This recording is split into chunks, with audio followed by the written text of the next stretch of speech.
ओ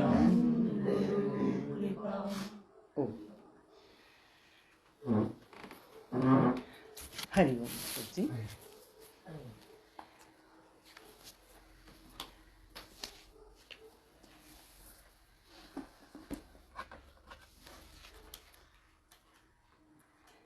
सुंदरकांड आज पूरा होगा।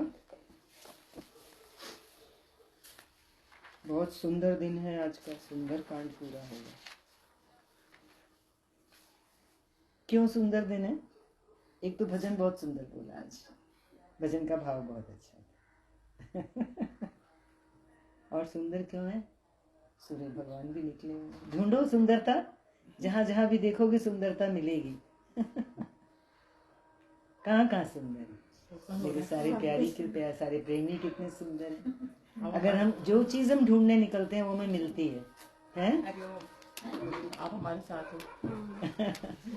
देखो, हम आपके साथ हैं, आप हमारे साथ हैं, ये तो हम क्या कहें, लेकिन हाँ प्रभु हमारे साथ हैं, वो हम पक्का कह सकते हैं। लेकिन हम आपके साथ हैं ये हम पक्का नहीं कह सकते।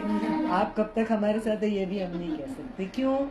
भगवान का कितना ज्ञान सुना है ना, हमें नहीं पता अगलेबल क्या है। Everything is so changeable, so changeable. और गुरु का बड़े में बड़ा वचन क्या मिला है? परिवर्तन के लिए तैयार। और परिवर्तन कैसे आता है? अचानक है। परिवर्तन कैसे आता है? अचानक आता है, हमें पता ही नहीं होता क्या होने वाला है। तो वो अच्छी बात है कि बुरी बात है? हमेशा अच्छा ही करता भगवान तो अच्छा ही करते हैं। बहुत अच्छा बोल रहे हैं कि अचानक भी कुछ भी होए, कैसा भी आए, तो उसमें हम क्या पहला भाव क्या डालें? भगवान जो करते हैं वो अच्छा ही करते हैं। चलिए, तो सुंदरकांड पे आते हैं। हमने यहाँ छोड़ा था कि सब भगवान के जो वानर सेना है वो इतनी जोश में है कि सब कह रहे हैं हम रावण को मसल कर धूल में मिला देंगे। भक्त भी ऐसा ही होना चाहिए ना। उनके सामने क्या आया? शत्रु आया है। शत्रु मीन्स कोई अपोजिशन आ जाती है, तो जो भगवान का भक्त होता है आते जाइए, आते जाइए।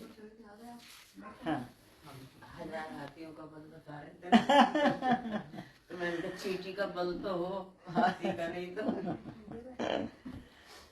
चींटी का ही नहीं है जी, 1000 हाथियों का ही है। क्योंकि हमें गुरु इतना शक्तिशाली बलवान मिलता, हर किसी का गुरु, तो वो हमें क्या देता है? 1000 हाथियों का बलि तो देता है। रामायण भी इसीलिए पढ़ी कि हम जीवन में कैसे होके चलें। बोलो, शक्तिशाली के शक्तिहीन? शक्तिशाली होके चलें। किसी की शक्ति से हम शक्तिशाली नहीं होंगे, अपनी ही छुपी हुई जो अंदर शक्ति है उसको उभारना होता है। तो कह रहे हैं हम उसको मसल के धूल में मिला देंगे। हमारे सामने भी कुछ बन के आए तो हमें भी ऐसे होना चाहिए। कुछ भी बन के आए तो क्या हुआ? धूल के ही बराबर है। क्यों? करण करावन आपो आप, तू तो क्या है? पुर्जा है, सब ज्ञानी है। संत ज्ञानेश्वर नाम रखा था एक दादी ने हम सबका, कि यहाँ जितने बैठे हैं वो सब संत ज्ञानेश्वर। तो सब वानर भालू जैसे मानो लंका को निगल ही जाना चाहते हैं, इस प्रकार गरज रहे हैं। वो इतने सहज ही शूरवीर हैं। भगवान के भक्तों में जो शूरवीरता होती है वो कैसी होती है? कहीं से लानी नहीं पड़ती है, वो सहज होती है, नेचुरल होती है, क्योंकि वो प्रेम से जुड़े हुए होते हैं ना। और प्रेम में क्या है? बहुत बहुत एनर्जी होती है। फिर उनके सिर पर वो आ गई बात, प्रभु सर्वेश्वर श्री राम जी हैं। हे रावण वे अच्छा, वो उनको मैसेज सुना रहा था ना, वो जो उनके दूत वापस आए थे, रावण ने जो भेजे थे, तो लक्ष्मण जी ने एक चिट्ठी भेजी थी ना कि ये जाके उनको सुनाना। तो वो सुना रहे हैं, रावण से कह रहे हैं कि वो इतने बलवान हैं कि संग्राम में करोड़ों कालों को जीत सकते हैं। तो देखो यहाँ पे किसको कह रहे हैं करोड़ों कालों को जीत सकते हैं? भगवान के जो भक्त हैं। जो वानर भालू क्या है? वो भगवान के प्रेमी हैं। हम सब आप कौन है? संसार के प्रेमी के भगवान के प्रेमी? अगर हम भगवान के प्रेमी हैं तो हम संग्राम, कोई भी युद्ध महायुद्ध आ जाए तो करोड़ों कालों को भी जीत सकते हैं। बोलो, एक एक ऐसा है कि नहीं? इधर हाथ खड़ा करो। हाँ, कुछ भी आ जाए तो हम उसको जीत सकने में मतलब हमारा कोई अहंकार नहीं है कि हम उसको जीत लेंगे। हमारा एक भरोसा है कि कुछ भी आएगा तो उस पे हम उसको क्रॉस कर जाएंगे, मन में डरेंगे नहीं। श्री रामचंद्र जी के तेज, सामर्थ्य, बल और बुद्धि की अधिकता को लाखों शेषनाग भी नहीं गा सकते। वे एक ही, माना देखो ना हमारे प्रभु कैसे हैं, लाखों शेष भी उनकी महिमा नहीं कर सकते, और हम उनके कौन है? बच्चे हैं। हमेशा इस बात का गौरव रहे। वे एक ही बाण से सैकड़ों समुद्रों को सोख सकते हैं, परंतु नीति निपुण श्री राम जी ने नीति की रक्षा के लिए आपके भाई से, माना कि विभीषण जी से, उपाय पूछा। विनम्रता का गुण यहाँ मिल रहा है हमारे को। हम कितने भी बड़े हो जाएं, किसी को सामने रख के चलें। भगवान भी हमेशा कहते थे तू कितना भी ज्ञान ले ले, लेकिन एक दीवा सामने जला के रखना। कुछ भी करे तो पहले उससे पूछना, भले वो मेरे से कितना भी छोटा हो, लेकिन एक दीपक। माना जैसे विभीषण तो राम जी से छोटे ही हैं, लेकिन राम जी किससे सलाह ले रहे हैं? ये आदर्श उनके, माना आपके भाई के वचन सुनकर श्री राम जी समुद्र से राह मांग रहे हैं। उनके मन में कृपा भरी है, इसलिए किनके मन में? राम जी के मन में समुद्र के लिए कृपा है, इसलिए वो उसको सोख नहीं रहे। जो सज्जन होता है, साधु होता है, गुरु होता है, वो कभी किसी के साथ ऐसे एग्रेशन नहीं करता, जोर जबरदस्ती नहीं करता। ये हमारे लिए पाठ है। दूत का ये वचन सुनते ही रावण खूब हंसा और बोला, अरे जब ऐसी बुद्धि है तभी तो वानरों का सहायक बनाया है। मना क्या कि अपने बल से जिसको जीतना है, जिसको क्रॉस करना है, चुप करके बैठा है हाथ जोड़ के। तो ऐसी बुद्धि है, तभी तो उसकी सेना में कौन है? वानर और भालू। स्वाभाविक ही डरपोक विभीषण के वचन को प्रणाम करके उन्होंने समुद्र से मचलना, माना समुद्र का जो बाल हट है वो ठाना है। अरे मूर्ख, झूठी बड़ाई क्या करता है? बस तूने इतनी बात बताई तो मैंने शत्रु राम के बल और बुद्धि की था पाली। कि वो प्रार्थना कर रहा है, वानर भालुओं की सलाह ले रहा है, मेरे भाई विभीषण की बात को मान कर सिर माथे पर रख के चल रहा है, तो उसकी अपनी क्या औकात है, ये मुझे अंदाजा लग गया। ऐसे कौन सोचता है संसार में? जो अपने बल, अपना पद, अपना धन, उस पे अहंकार रख के कहता है अरे उसकी क्या बात करता है, माना अपने को बहुत ज्यादा समझता है। इसलिए हम ऐसी गलती ना करें। जिसके विभीषण जैसा डरपोक मंत्री हो, उसे जगत में विजय और ऐश्वर्य कहाँ मिल सकती है। दुष्ट रावण के वचन सुनकर दूत को बड़ा क्रोध बढ़ाया। दूत किसका? रावण का। लेकिन देखो अब वो क्योंकि वहां हो आया ना, अच्छी जगह जाके आओ तो वैसा अंदर चला जाता है। उन दूतों के अंदर भी वो प्रभाव पड़ा, तो उनको रावण पे क्रोध आ रहा है। और फिर उसने मौका समझकर जो लक्ष्मण की पत्रिका थी, पहले तो महिमा करी भगवान राम की जो आंख से देख के आया था, फिर लक्ष्मण जी ने जो लेटर दिया था कि जाके ये अपने रावण को देना, वो निकाली और कहा श्री राम जी के छोटे भाई लक्ष्मण ने ये पत्रिका दी है, हे नाथ इसे बचवाकर छाती ठंडी कीजिए। रावण ने हंसकर उसे बाएं हाथ से, जिस चीज की हम वैल्यू नहीं करते, तो बाएं हाथ से पकड़ा और मंत्री को बुलाकर वह मूर्ख उसको बचाने लगा, मीन्स बचवाने, जो बोलना पढ़ना, हाँ, कि इसको रीड करके बताओ। पत्रिका में लिखा था, अरे मूर्ख, ये पत्रिका किसने लिखी है? दोबारा जरा रिपीट कर लो। लक्ष्मण जी की पत्रिका है ये। और किसके लिए है? रावण के लिए। अब लक्ष्मण तो आपको पता ही है, थोड़ा वो भी क्रोधी है, तो उनकी लेटर देखिए कैसी है। अरे मूर्ख, केवल बातों से ही मन को रिझाकर अपने कुल को नष्ट भ्रष्ट ना कर। कभी कभी हमें भी कोई मिलता है कि जो हम किसी की गुरु की बातें विनम्रता से भरी हुई होती हैं, प्यार से नहीं मानते, तो कभी कभी आपने देखा होगा कोई संसारी व्यक्ति सेम बात को हमसे कैसे कहता है, क्यों नहीं करता तू ऐसे, तुझे करना, गुस्से में बोलता है ना। फिर वो बात वही होती है, बात लक्ष्मण जी वही कह रहे हैं जो रावण के हित में है। क्या कह रहे हैं लक्ष्मण जी? कि तू अपनी मूर्खता से अपने कुल को नष्ट भ्रष्ट करना चाहता है। श्री राम जी से विरोध करके तू विष्णु, ब्रह्मा और महेश की शरण जाने पर भी नहीं बचेगा। कोई आगाह करता है ना हमारे को, तो लक्ष्मण जी क्या कर रहे हैं? रावण को आगाह कर रहे हैं कि तेरे लिए कोई ठौर, कोई रास्ता बचाव का है नहीं, अगर तूने रावण का विरोध, राम जी का विरोध किया। अब यहाँ तो ये रावण के पास संदेशा पहुंच रहा है, एक रावण हमारे पास भी है कौन सा? मन, हमारा मन।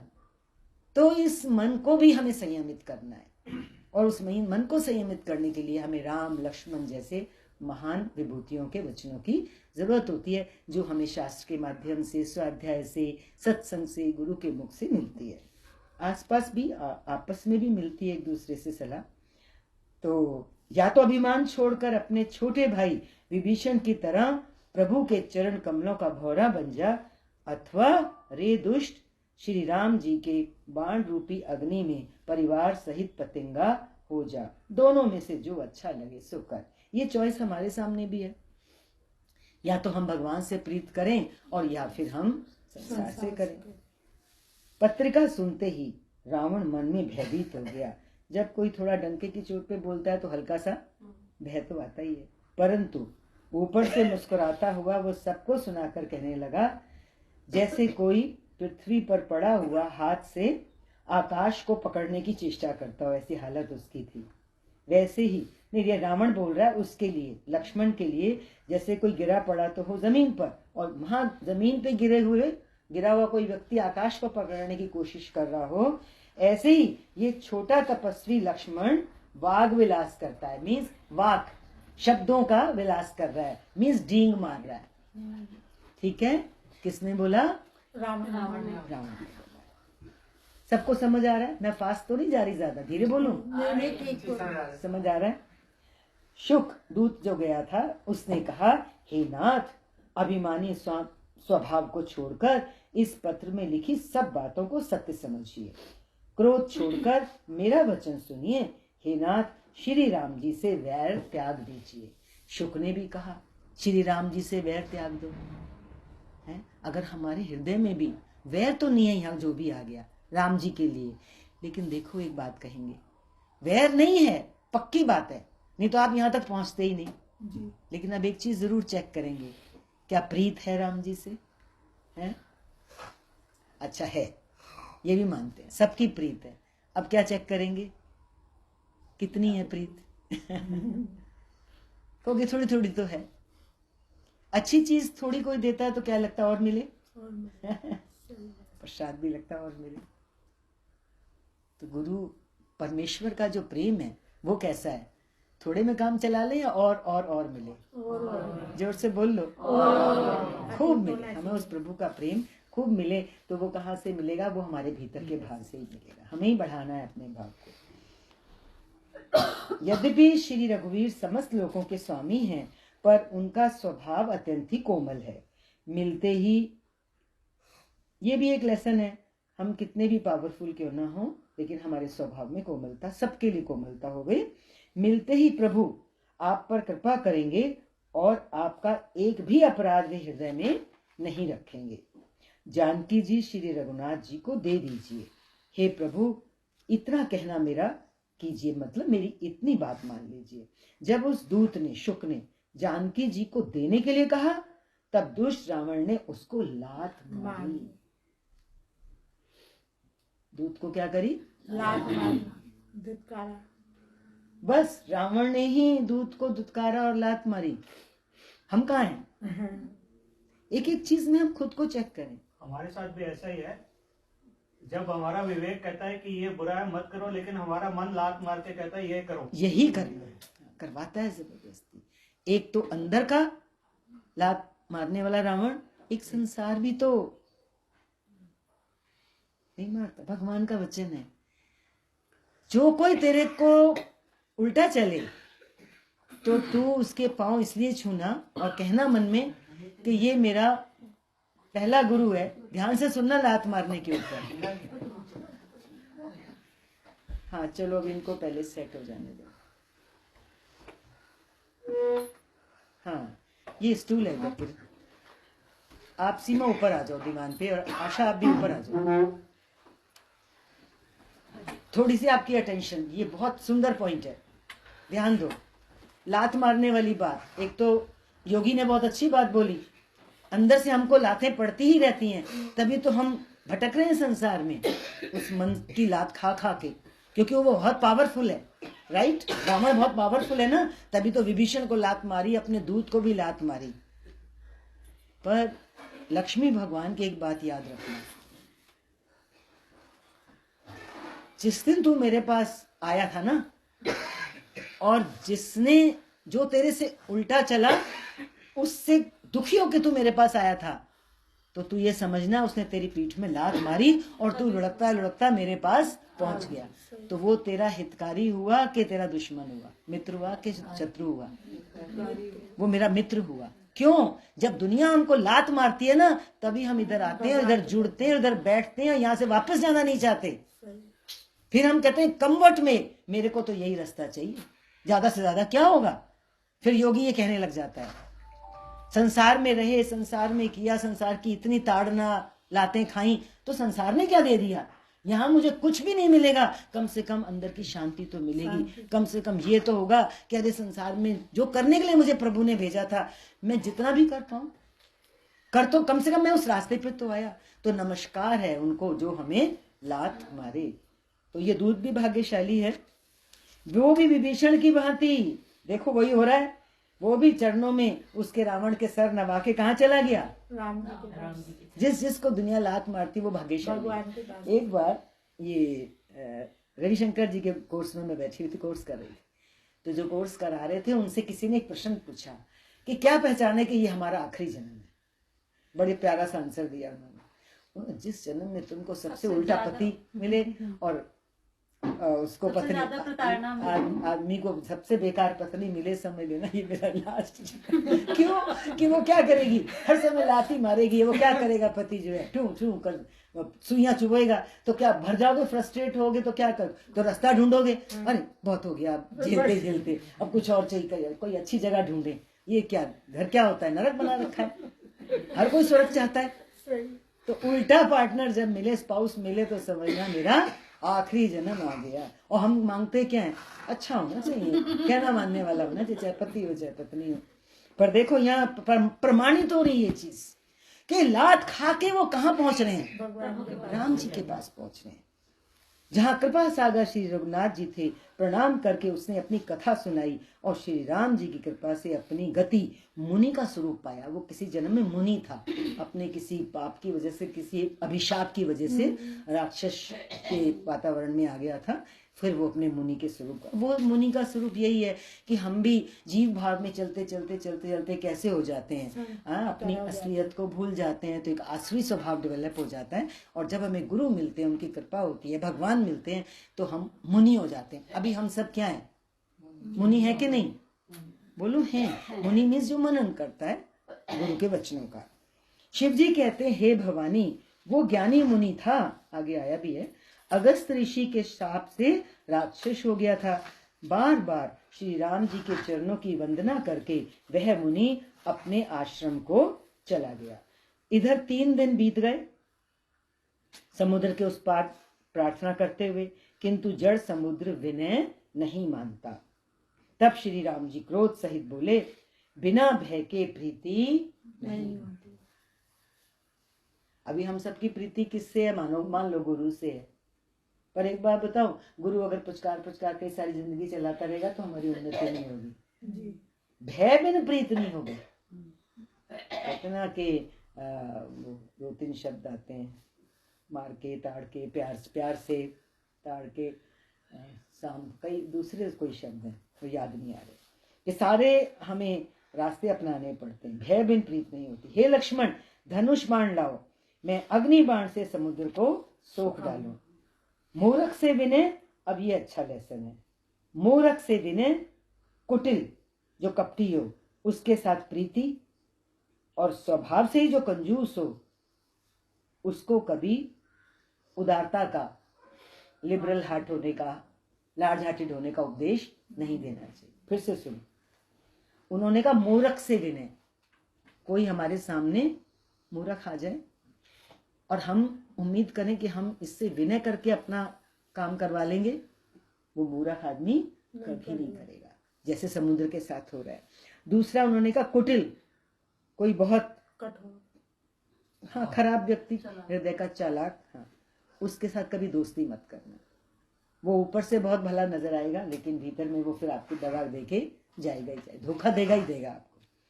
तीसरा, किसी का स्वाभाविक कंजूसी का हो तो उसको तुम कहोगे कहीं दान कर दो, तो वो उपदेश बेकार, नहीं करना चाहिए। ममता में जो फंसे हुए लोग हैं, ये सारे पॉइंट्स अच्छे हैं, ध्यान से सुन लीजिए, सिंपल है, आपको खुद भी समझ आएंगे। ममता में कोई फंसा हुआ है, ऐसे मनुष्य से ज्ञान की कथा नहीं सुनानी चाहिए, क्योंकि ममता कहाँ होती है? शरीर और शरीर से संबंधित ममता होती है। मैं मेरा, ममता मीन्स मेरा। ज्ञान का उपदेश से क्या मतलब है? जैसे देखो, मेन जो ज्ञान होता है, ज्ञान तो एक आत्मा का ही है ना, है, और हम शरीर से चल रहे हैं मान लीजिए, और हमें शरीर से संबंधित सारा व्यवहार 100% ठीक लग रहा है, अच्छा लग रहा है, तो गुरु हमें आत्म ज्ञान देगा, सुनाएगा, लेकिन अगर हमारे ऊपर असर नहीं पड़ रहा उसका, तो समझो गुरु का सारा देसी घी क्या हो रहा है? डालडा हो रहा है। तो एक बार, 2 बार, 4 बार, उसके बाद फिर जिसकी प्रीति संसार में मीन्स ममता से बंधा हुआ है, उसको फिर ज्ञान नहीं सुनाना चाहिए। ठीक है ना? आप जैसे बैठे हो, धीरज से बैठे हो, सालों से बैठे हो, तो एक उम्मीद है ना कि कहीं ममता मोह चाहे नहीं जा रहा ऊपर की लेयर पे, लेकिन अगर जुड़े हुए आ रहे हैं, आदर है मन में, तो इसका मतलब हम वैल्यू तो कर रहे हैं ना। अंदर वाला ये तो कह रहा है कि ये चीज अच्छी है, ठीक है मेरे लिए, कम से कम प्रैक्टिकल नहीं हो पा रहा तो मैं सुनता जाऊं। वो कहते हैं रसरी आवर जात है, सिल पे पड़त निशान, वो दोनों ही है ना। उस दिन भी बताया था, कुएं में रस्सी जाती है, पत्थर को घिस देती है, ऐसे सिल बट्टा भी घिस जाता है। तो ऐसे ही अगर हम जुड़े रहते हैं तो भी हम कामयाब हैं। ये बात यहाँ पे आ रही है।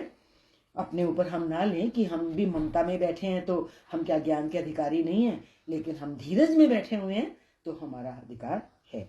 अत्यंत लोभी से वैराग्य का वर्णन नहीं करना चाहिए। देखो, ज्ञान के बाद किसका नंबर आता है? वैराग्य का आता है। लेकिन अगर मन इतना लोभी हो, कंजूस हो कि दमड़ी भी ना निकालना चाहता हो, एक बाहरी एक में बात कर रहे हैं, कंजूसी भी बहुत तरह की होती है, खाली धन की ही कंजूसी नहीं होती, तो ऐसे व्यक्ति से वैराग्य की बात नहीं करनी चाहिए। और रावण जैसा क्रोधी हो, वो तो रामायण में देखा ही आप सबने, उसके साथ शांति की बात करके अपनी एनर्जी वेस्ट नहीं करनी चाहिए। और कामी, जो कामना से युक्त है, स्त्री का पुरुष में, पुरुष का स्त्री में, एक हमेशा भी मैं काफी सुना इसके ऊपर, एक पतिव्रत धर्म, पति का पत्नी के प्रति, पत्नी का पति के प्रति, उतने तक कोई गुरु मना नहीं करता है। अपना पारिवारिक जीवन, गृहस्थ जीवन जियो, संसार उसी तरह से बना है। लेकिन अगर कामी का मतलब है कि एक सीमा को क्रॉस करने के बाद जहां हम अपनी मर्यादा, अपने धर्म को क्रॉस कर जाते हैं, ऐसे व्यक्ति को भगवान की कथा भी नहीं सुनानी चाहिए। ऐसा अगर आप करते हैं तो इन सब एफर्ट्स का क्या फल होता है? जैसे किसी बंजर भूमि में हमने बीज डाल दिया, वो बीज वहां उगेगा नहीं। जैसे ऊसर में बीज बोने से होता है, अर्थात ऊसर में बीज बोने की भांति ये सब व्यर्थ जाता है। तो ये हमारे लिए सुजागी है कि हम अपनी जिंदगी में अपनी एनर्जी फालतू लोगों के ऊपर वेस्ट ना करें। मैं थोड़ा जल्दी में पढ़ रही हूँ, आप ध्यान से, सुंदरकांड पूरा चला है, तो बाद में जब भी नहीं, हम ये तो अब आज पूरा हो गया तो दोबारा तो अब नहीं कर रहे, रामायण के कंटिन्यूशन में आएगा, आप घरों में कीजिएगा, ठीक है?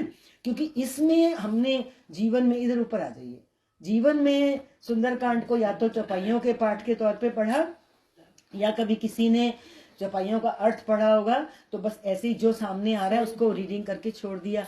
अभी इसमें आप खुद देख रहे होंगे कि एक एक आधी लाइन में भी हम लोगों के लिए क्या है? सुजागियां हैं कि नहीं है? कि हाँ, लेसन्स भी हैं, सुजागियां हैं। हम अपने वातावरण में, अपने संबंधों में, समाज में कैसे चलें कि हमारी एनर्जी वेस्ट नहीं हो फालतू लोगों के साथ। अगर हम उधर एनर्जी वेस्ट करेंगे तो यहाँ जो गुरु हमें अमृत पिलाता है वो क्या हो जाएगा? वो विष बदल जाएगा। ऐसा कहकर श्री रघुनाथ जी ने धनुष चढ़ाया।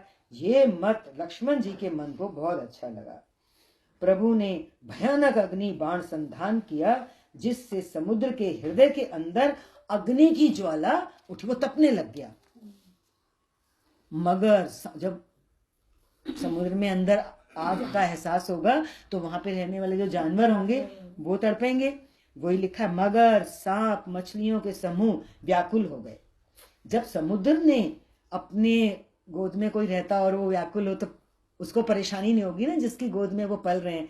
तो जब समुद्र ने जीवों को जलते जाना, तब सोने के थाल में अनेक मणियों रत्नों को भरकर अभिमान छोड़कर वो ब्राह्मण के रूप में, समुद्र ब्राह्मण का रूप धारण करके राम जी के सामने उपस्थित हुआ।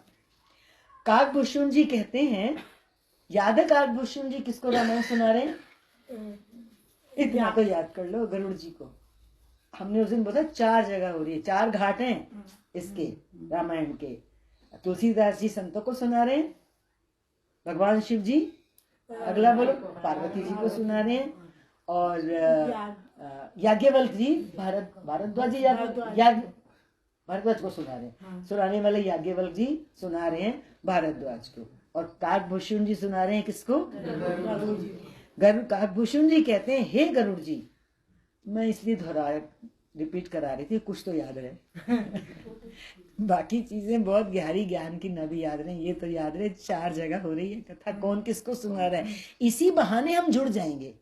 किससे जुड़ जाएंगे? क्यूरियोसिटी बनी रहेगी ना कि हम पढ़ें। कदरी फरी हैं कोटि जतन का उत्सीज जिन्हें मान है। हाँ खगेश पक्षी का राजा हाँ काटे ही पाए पावनीज। राइट वही है, बिल्कुल बिल्कुल। बहुत एफर्ट करके अच्छी बात सुना रहे हैं। हे गरुड़ जी सुनिए, चाहे कोई करोड़ों उपाय करके सींचे, पर केला तो काटने पर ही फलता है। नीच विनय से नहीं मानता, वो डांटने पर ही झुकता है, रास्ते पर आता है। समुद्र ने भयभीत होकर प्रभु के चरण पकड़कर कहा, हे नाथ मेरे सब दोष क्षमा कीजिए। हे नाथ, आकाश वायु अग्नि जल और पृथ्वी इन सबकी करनी स्वभाव से ही जड़ है। समुद्र जल है ना जैसे, तो कहता है मेरा स्वभाव ही जड़ है। आपकी प्रेरणा से माया ने इन 5 जड़ तत्वों को सृष्टि के लिए उत्पन्न किया है। सभी ग्रंथों में यही गाया है।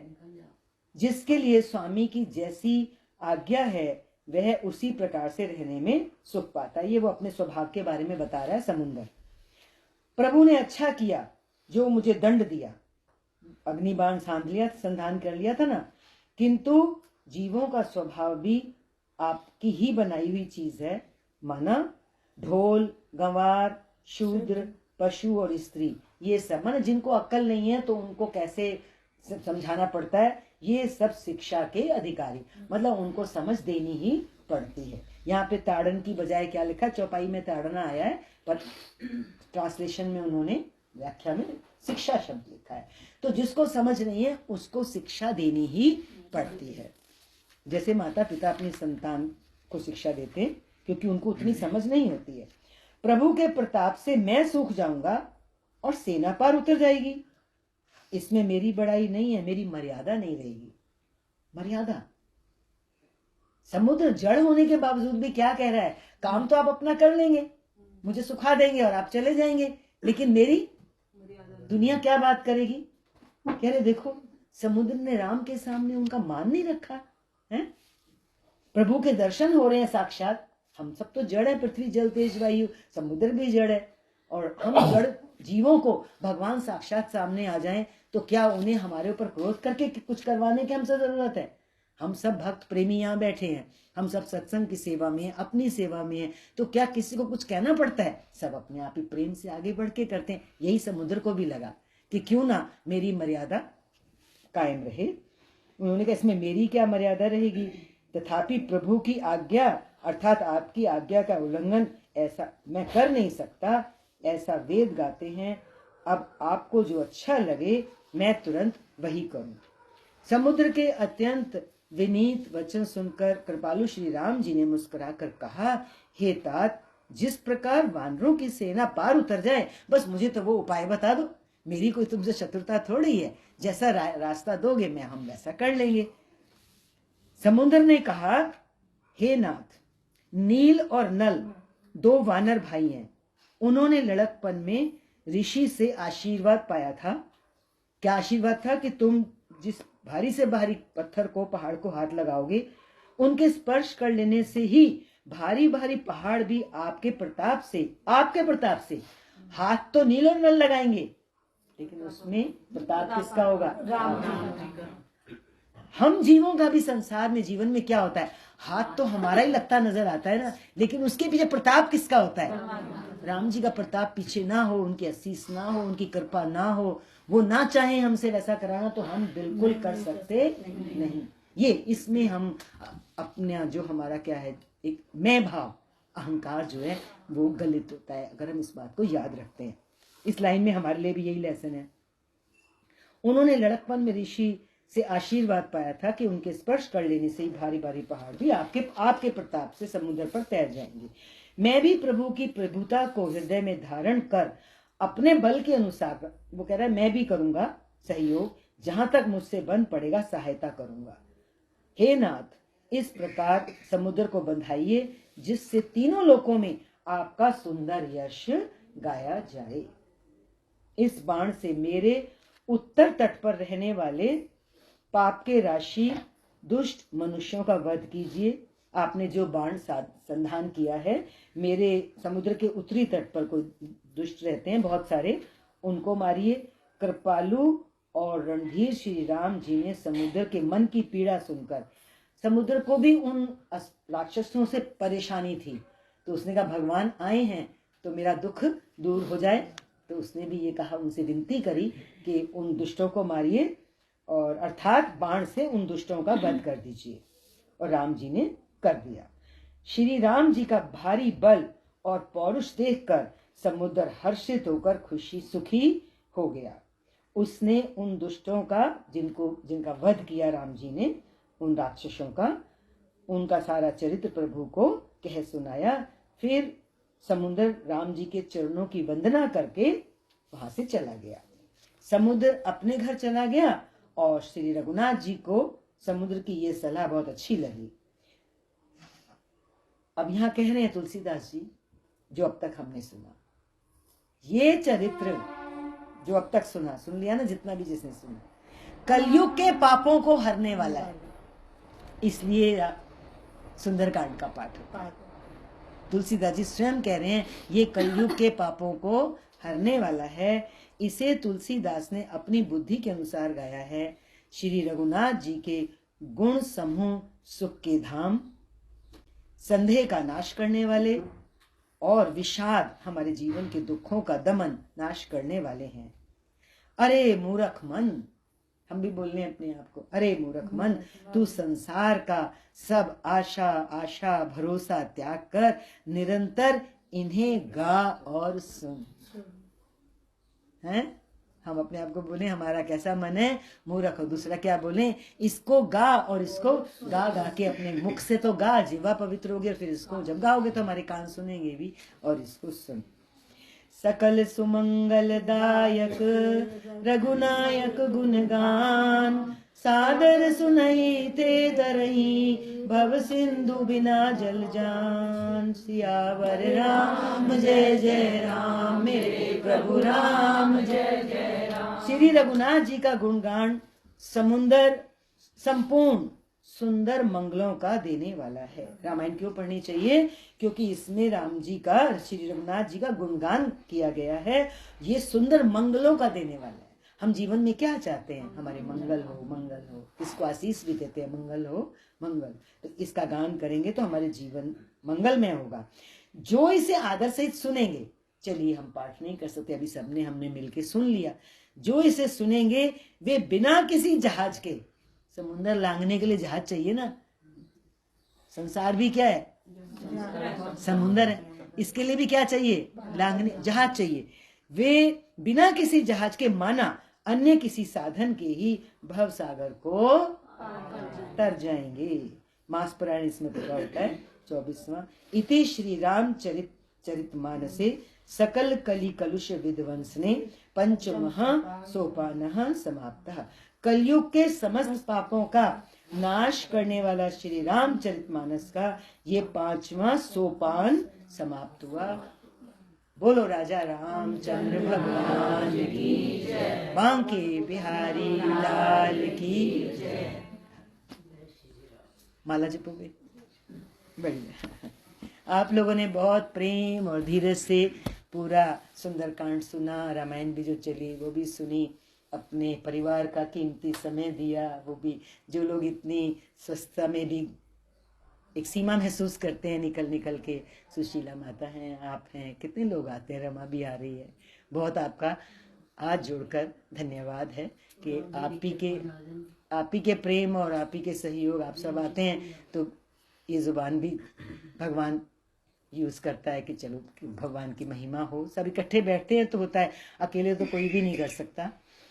आप सबका बहुत बहुत क्या करें, धन्यवाद शब्द मुझे बहुत छोटा लगता है। तो आपका मैं कुछ और भी कहने जा रही हूँ कि ये जितना भी 4, 4.5, 5 महीने का समय यहाँ पे आपके साथ गुजरा, ये बड़ा ही अलौकिक समय था। बरसों का जीवन यहाँ एसी ब्लॉक में 83D में व्यतीत करने के बाद ये इतना अलौकिक था कि शायद मैं अलौकिक अलौकिक ही बोलती जाऊंगी, उसके आगे इस चीज़ को एक्सप्रेस नहीं कर सकती। आप सब बच्चों ने, किसी का नाम क्या लूं, जिसका नहीं लूंगी उसको लगेगा है हम नहीं कर पाए, आप खुद ही समझ जाएंगे। ये भी शायद बंद कर दें क्या?